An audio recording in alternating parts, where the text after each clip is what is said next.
welcome back everybody to This Is My Life, an Empath Path. I am Sherry, and please stay tuned.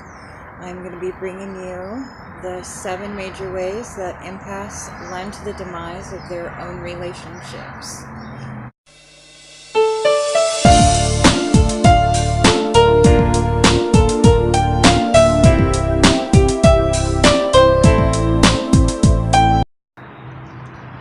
Most believe the empath to be all-knowing or feeling.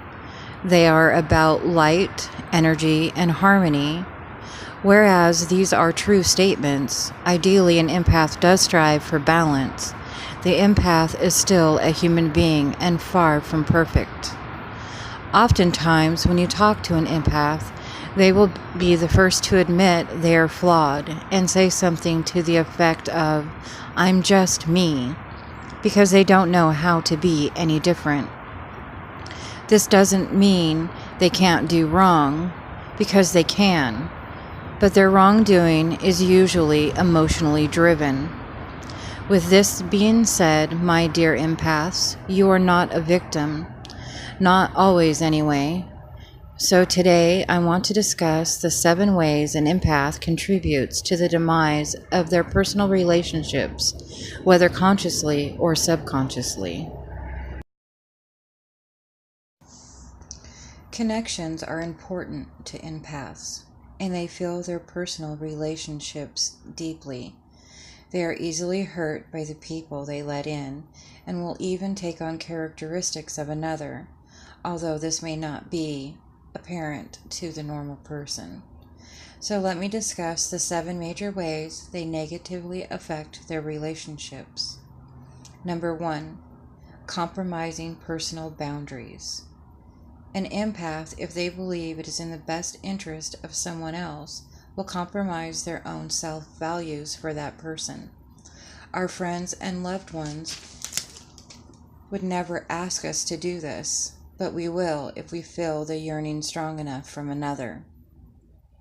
If we feel it will help someone else, we will give up our own boundaries to give everything to the person we care for. Number 2, we stop expressing our needs. What we need, want, or desire gets pushed aside for others, and we stop telling our friends and loved ones what we need. It becomes irrelevant. This causes unhealthy issues for the empath, though.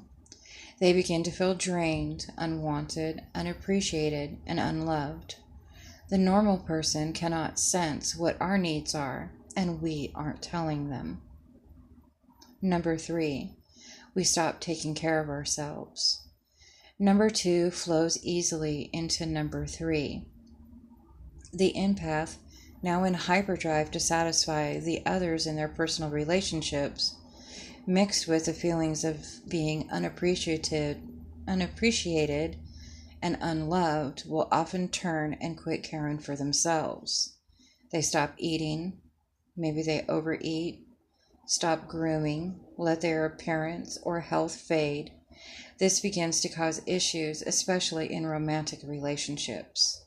The empath isn't talking about the problems, and their normal partner feels that they no longer care. When the opposite is true, they are overwhelmed.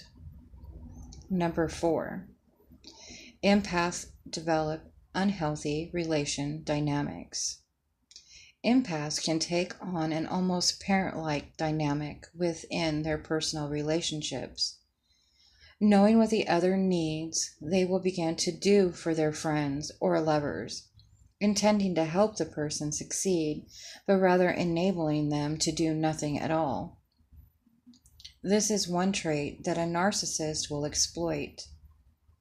Bitterness will develop within the empath and complacency within the partner. Number 5, solving problems or conflicts without input from others. Empaths will read others so completely they tend to solve an issue with no input from their friends or partners. They have both sides of the conversation and visualize all sides of the problem, formulate the solution all within their head. Sometimes the partner isn't even aware of the problem, and once again, the empath is not talking. Number 6, abuse of alcohol, drugs, food, or sex. This is an unfortunate side effect to being bombarded with emotions constantly. Add in feelings of disappointment, loneliness, feeling unloved or unwanted. The empath may turn to drinking or using some sort of drug. They search for validation in unhealthy ways such as food or sex to feel something uniquely theirs, or to feel nothing at all, even if it's only for a short time. Number 7, when the empath finally talks, it's an explosion. This one is more than likely the top relationship killer, because the empath has suppressed so much, coupled with feelings of being unappreciated and the fact that they haven't been expressing their needs in a healthy way. The fire hits the powder keg and boom, a whole lot of truth is going to spill out. The empath is wickedly honest by nature, but is also diplomatic. However, in this instant, there will be no diplomacy. Oftentimes, their friends and partners are not prepared for it because the empath hasn't been communicating, and the normal person doesn't realize their comment, argument, or single selfish act has lit the fuse. So, what can you do? It doesn't have to be like this. Here are a few tips to help engage you in positive relationships. Number 1, be aware of your internal conversations. Should you be talking to somebody else or including them in these conversations? Be aware. Number 2, take care of yourself. Whether it's spending time with a good friend, even if you have to, force yourself every day to do something for yourself. Take a walk, take a long bubble bath, exercise, and make sure that you are getting some quiet time every day.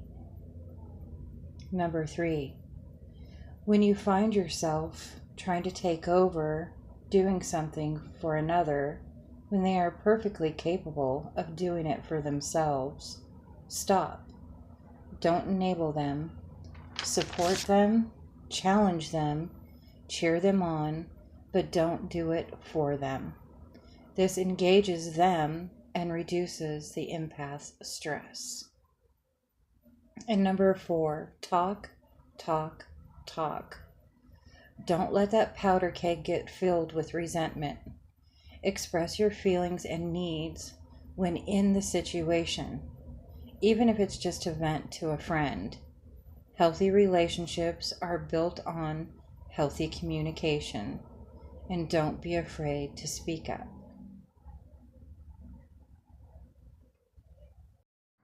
If you find any of this information helpful or interesting, please continue to follow me and subscribe to my channel.